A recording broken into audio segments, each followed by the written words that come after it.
Dear learners, মেটাট্যাগ নিয়ে continuously আমাদের ধারাবাহিক টিউনগুলো চলতেছিল। এর আগে আমরা আপনাদেরকে কিভাবে মেটাট্যাগ তৈরি করতে হয়, কিভাবে আপনার ব্লগারে মেটাট্যাগ পেস্ট করতে হয়, সেই জিনিসগুলো আমরা এর আগে দেখিয়েছি। তো আজকের এই টিউটোরিয়ালে আমি আপনাদেরকে দেখাবো যে আপনার তৈরি করা মেটাট্যাগ আপনি কিভাবে ওয়ার্ডপ্রেস দিয়ে বানানো সাইটে পেস্ট করবেন, এবং ওয়ার্ডপ্রেসের ঠিক কোথায় মেটা ট্যাগ পেস্ট করতে হয় সেই জিনিসটাও আমি আজকে আপনাদেরকে ইনশাল্লাহ দেখাবো।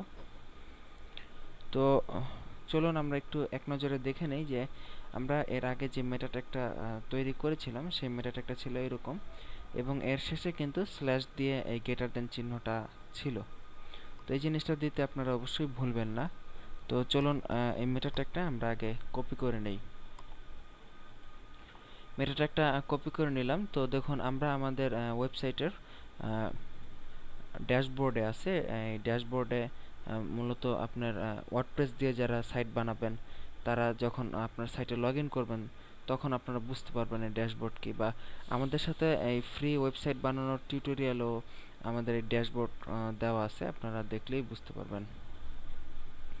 তো এই ড্যাশবোর্ডের বাম পাশের অ্যাপিয়ারেন্সগুলো আমরা আমাদের এই ওয়েবসাইট বানানোর যে টিউটোরিয়াল থাকবে আমাদের ডিভিডির সাথে, মানে নর্মাল বেসিক একটা সাইট ডিজাইনিং এর যে টিউটোরিয়াল সেই টিউটোরিয়াল আপনারা দেখতে পারবেন।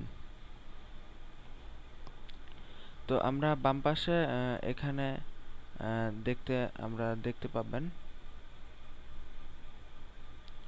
এখানে আমরা বামে গেলে আমরা এই যে অ্যাপিয়ারেন্স নামে যে সেকশনটা দেখতে পাচ্ছেন এটার অ্যাপিয়ারেন্সের ঠিক নিচে আমরা এই যে এখানে এই যে এডিটর অপশনটা সেই এডিটর অপশনে যাব।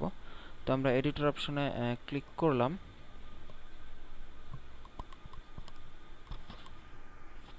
তো দেখুন এডিটর অপশনে ক্লিক করার ফলে আমাদের কাছে অনেকগুলো এখানে কোড আমরা দেখতে পাচ্ছি, পিএইচপি কোড বা স্টাইল ডট সিএসএস কোডটা আমরা এখানে পেলাম। তো এখানে দেখুন হেডার ডট পিএইচপি নামে একটা অপশন আছে। যেহেতু আমি আগেই বলেছি মেটা ট্যাগগুলো আপনার সবসময় হেডার ফাইলে রাখতে হয়, হেডার ডট পিএইচপি হেডারের মধ্যে রাখবেন আপনার মেটা ট্যাগ। তো কাজেই কিন্তু আপনার এই হেডার ডট পিএইচপি এই সেকশনটিতে যেতে হবে। তো আমরা হেডার ডট পিএইচপিতে ক্লিক করার মাধ্যমে এই সেকশনটিতে চলে আসলাম।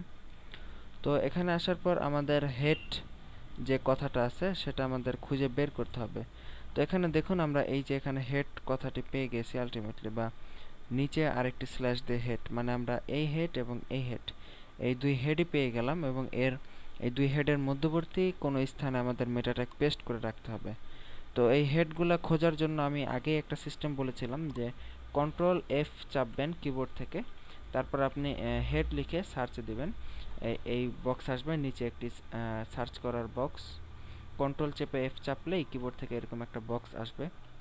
এখানে আপনি হেড লিখবেন, হেড লিখে এন্টার প্রেস করবেন, তাহলে দেখবেন যে এখানে যে হেড আছে আপনার এখানে যে হেড আমরা আছে সেই হেড আমরা আলটিমেটলি দেখতে পাবো। তো দেখুন এখানে আমরা একটা হেড পেয়েছি, সাথে কিন্তু এই যে স্ল্যাশ দিয়ে হেড অপশনটাও পেয়েছি, আর উপরের এই যে হেড আমরা কিন্তু এখানে সেটাও পেয়ে গেছি। তো এই উপরের এই হেড এবং এই স্ল্যাশ দিয়ে যে হেড দেওয়া আছে এই দুই হেডের মধ্যবর্তী স্থানে আমরা আমাদের মেটা ট্যাগটি রাখবো। তো মেটা ট্যাগটি রাখার জন্য আমরা এখানে একটি এন্টার দিয়ে একটু জায়গা করে এখানে কন্ট্রোল ভি চেপে মেটা ট্যাগটি পেস্ট করলাম। আপনারা চাইলে এইভাবে পেস্ট না করেও রাইট ক্লিক করে এই পেস্টে ক্লিক করে মেটা ট্যাগ পেস্ট করে দিতে পারেন।